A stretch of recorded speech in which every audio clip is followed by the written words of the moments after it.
नमस्कार मित्रांनो. राजा भिकारी माझी टोपी घेतली, राजा घाबरला माझी टोपी दिली.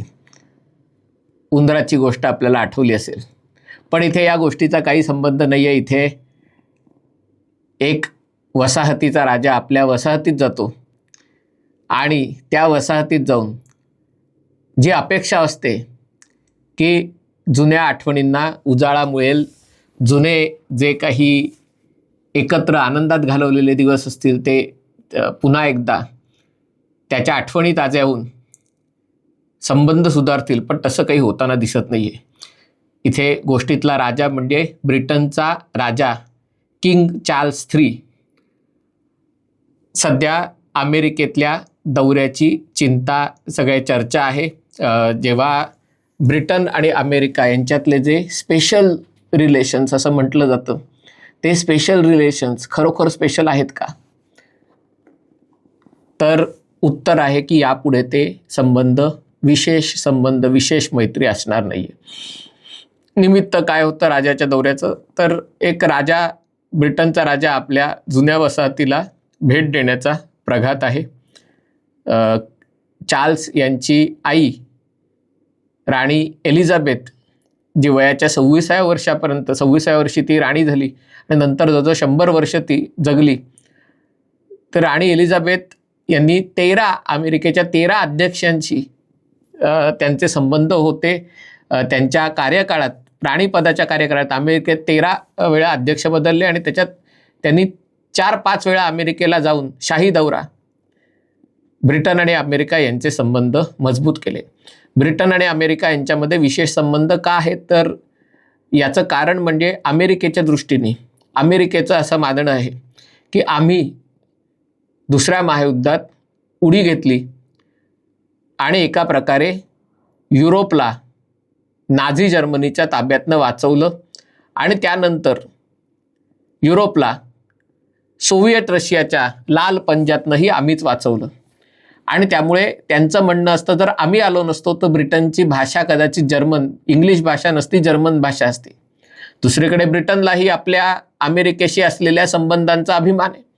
त्यांचं म्हणणं आहे की जर आम्ही नसतो तर अमेरिकेची भाषा फ्रेंच असती. म्हणजे काय? तर जेव्हा अमेरिका ही वेगवेगळ्या वसाहती होत्या, ब्रिटिशांच्या वसाहती होत्या, फ्रेंचांच्या वसाहती होत्या, स्पॅनिश लोकांच्या वसाहती होत्या, आणि त्या काळात एका वेळेला असं होतं की अमेरिकेचा एक मोठा विस्तृत भाग फ्रेंचांच्या ताब्यात होता.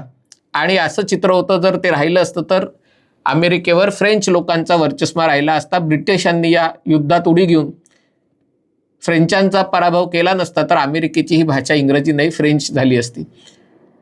पण अमेरिकेने जे उपकार ब्रिटनवर केले, दुसऱ्या महायुद्धात ब्रिटनने अमेरिकेकडे मदत मागितली. अमेरिकेने सुरुवातीला ही मदत केली नाही, पण पर्ल हार्बरवरच्या हल्ल्यानंतर अमेरिकेने मदत पाठवली आणि त्याच्यामुळे 1946 साली ब्रिटनचे पंतप्रधान 1945 साली विन्स्टन चर्चिल यांनी युद्धानंतर अमेरिका आणि ब्रिटन यांच्यामध्ये विशेष मैत्री, विशेष संबंध असल्याचं आणि त्याच्यामुळे ब्रिटन उरलेल्या युरोपपासून त्यांनी स्वतःचं अस्तित्व वेगळं राखलं आणि ब्रिटन हा युरोप आणि अमेरिकेला याला जोडणारा दुवा होता. आज हे विशेष संबंध पूर्णपणे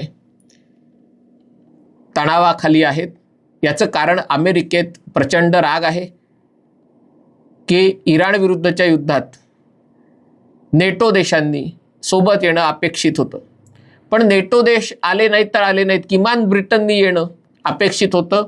कारण ब्रिटन आणि अमेरिका यांच्यामध्ये विशेष संबंध आहेत, ट्रान्स अटलांटिक मैत्रीचा हे संबंध आहेत. पण ब्रिटननी अमेरिकेच्या या युद्धामध्ये उतरायला नकार दिला. नुसता युद्धात उतरायला नकार दिला नाही, तर त्यानंतर जेव्हा इराणला वेढायचा विषय आला, नेव्हल ब्लॉकेड करायचा विषय आला, तेव्हा देखील ब्रिटननी त्याला नकार दिला. आणि त्याच्यामुळे असं झालं तर अमेरिकेला असं वाटायला लागलं, ब्रिटनशी आपण कशाला संबंध ठेवायचे? हे विशेष संबंध म्हणजे काय? याचा अर्थ जर आपण फक्त ब्रिटनचे रक्षण करायचं असेल आणि ब्रिटन जर खाल्ल्या मिठाला जागणार नसेल, आपल्या बाजूने काही करणार नसेल, तर हे कशाला करायचं? ब्रिटनमध्ये सर कीर स्टार्मर डाव्या लेबर पक्षाचे पंतप्रधान आहेत. त्यांचा आणि त्यांच्या सरकारचा या युद्धाला विरोध होताच, पण केवळ त्यांचा नाही तर अगदी उजव्या विचारसरणीमध्ये या युद्धाला फार काही अनुकूल वातावरण ब्रिटनमध्ये नाही आहे. आणि त्याच्यावरूनच अमेरिका आणि ब्रिटन यांच्यामध्ये जे मतभेद आहेत ते मनभेद होण्याच्या मार्गावर आहे. अमेरिकेतल्या लोकांना वाटतं, खास करून ट्रम्प समर्थक आणि रिपब्लिक लोकांना वाटतं की ब्रिटनचं पाकिस्तान झालेलं आहे, ब्रिटनचा एक मुस्लिम देश होण्याकडे वाटचाल सुरू आहे.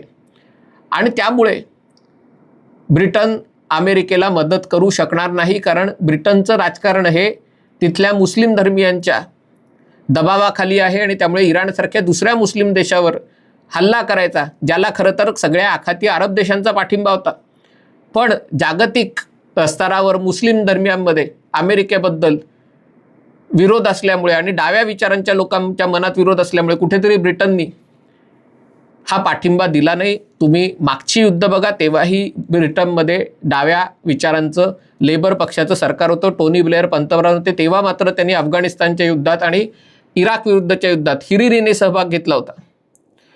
ब्रिटनमध्ये वाटतं की हे टोनी ब्लेअर यांनी तो सहभाग घेतला, पण नंतर त्यांची जी फजिती झाली त्याच्यामुळे या सगळ्या गोष्टींचा पुण्याने नव्याने विचार करायची वेळ आली. ब्रिटन आता अमेरिकेच्या युद्धात सहज उडी घेऊ शकत नाही, कारण इराक विरुद्धच्या युद्धात अमेरिकेने कारण दिलं होतं की इराकमध्ये वेपन्स ऑफ मास डिस्ट्रक्शन म्हणजे अण्वस्त्र किंवा मोठ्या संवारक शस्त्र आहेत आणि त्याचा नायनाट करायला सद्दाम हुसेनची राजवट उलथवून टाकायला पाहिजे. आणि नंतर असं लक्षात आलं की सद्दामकडे अण्वस्त्र नव्हती, वेपन्स ऑफ मास डिस्ट्रक्शन नव्हती. आणि त्यामुळे टोनी ब्लेअर यांची जी प्रतिमा होती ती मोठ्या प्रमाणावर मलिन झाली आणि त्यामुळे ती चूक करायला कीर स्टार्मर तयार नाही आहे. एवढंच नाही तर दोन गोष्टी आणखीन झाल्या. जे राजदूत ब्रिटनने अमेरिकेला पाठवले होते त्यांचं नाव एप्स्टेन फाईलमध्ये आलं आणि हे सगळं माहिती असूनही त्यांचं ज्या प्रकारे नेमणूक केली गेली त्याच्यासाठी त्यांना राजीनामा द्यावा लागला. ब्रिटनचे जे नवीन राजदूत आहेत अमेरिकेत त्यांचा एक संदेश बाहेर आला, त्याच्यात स्वतः ब्रिटनचे अमेरिकेतले राजदूत म्हणतात ब्रिटनचे अमेरिकेशी संबंध आता तितके स्पेशल, तितके विशेष उरले नाहीत. फक्त एक देश आहे की ज्याचे अमेरिकेशी तेवढे चांगले संबंध आहेत आणि तो देश म्हणजे इस्रायल. कारण इस्रायल अमेरिकेच्या खांद्याला खांदा लावून लढतोय. अमेरिकेच्या युद्धात इस्रायलही सहभागी झाला, इस्रायलसाठी अमेरिकाही युद्धात उतरलेली आहे. ब्रिटनचे संबंध हे कागदावर आहेत पण तरी देखील ते विशेष उरलेले नाही आहेत. आणि या पार्श्वभूमीवर या दोन्ही जुन्या मित्रांचा, पितापुत्रांचा काही म्हणाल तुम्ही, कारण अमेरिकेच्या वसाहतीमध्ये जी इंग्रजी बोलणारी भाषा प्रजा अमेरिकेचे ते ब्रिटनमुळे, तो काडीमोड होतो का?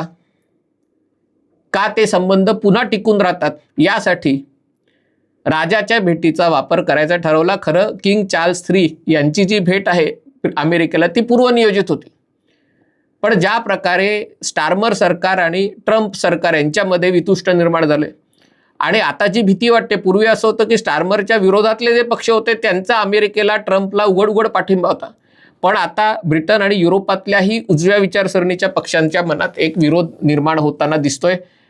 अमेरिका आणि खास करून डोनाल्ड ट्रम्प हे त्यांच्यासाठी लायबिलिटी झाले. मग ती जॉर्जिया मिलोनी असोत किंवा AFD असो, नॅशनल रॅली असो, युरोपमधले उजव्या विचारसरणीचे पक्षही ट्रम्पपासून थोडंसं हातभर अंतर राखून वावरत आहेत. आणि त्यामुळे हा देखील विषय समजून घेण्याची गरज आहे. आणि त्यामुळे किंग चार्ल्स अमेरिकेत गेले, तिथे त्यांचं अर्थात डोनाल्ड ट्रम्प यांच्या भेट झाली. त्यांच्यासमोर त्यांनी परिषदेला, एका सभेला ते भाषण झालं. त्याच्यानंतर अमेरिकेची संसद, ज्याला काँग्रेस म्हणतात, हाऊस ऑफ रिप्रेझेंटेटिव्ह आणि सिनेट दोघांना समोर मिळून त्यांनी भाषण केलं. त्याच्यात त्यांनी अनेक टोमणे मारले, कोणाकडून शिकले होते विचारू नका, पण नर्म विनोदी भाषेत त्यांनी भाषण केलं. त्यातले काही जोक म्हणजे काँग्रेसमधले नाही पण इतरत्र काही जे त्यांनी विनोद केले ते ट्रम्प यांच्या डोक्यावर न गेले. जे अमेरिकेची भाषा फ्रेंच झाली असती हे ट्रम्प यांना कळलंच नाही ते काय म्हणतात ते, पण अमेरिकेतल्या राजकीय नेत्यांना त्याच्यातनं खूप हसू फुटलं. त्यानंतर ते न्यूयॉर्कला गेले. न्यूयॉर्कला जोहराम ममदानी यांच्या कार्यक्रमात सहभागी झाले नाहीत आणि उलट त्यांनी किंग चार्ल्स यांना कोहिनूर हिरा भारताला परत करायला सांगितलं. म्हणजे भेट यशस्वी झाली असली तरी जे अमेरिका आणि ब्रिटन यांच्यातले जे काही मधुर संबंध होते ते मधुर संबंध पुन्हा एकदा पुनर्प्रस्थापित करण्याच्या दृष्टीने, म्हणजे त्याला तुम्ही शिष्टाई, कृष्णशिष्टाई असं काही जण म्हणू शकतात,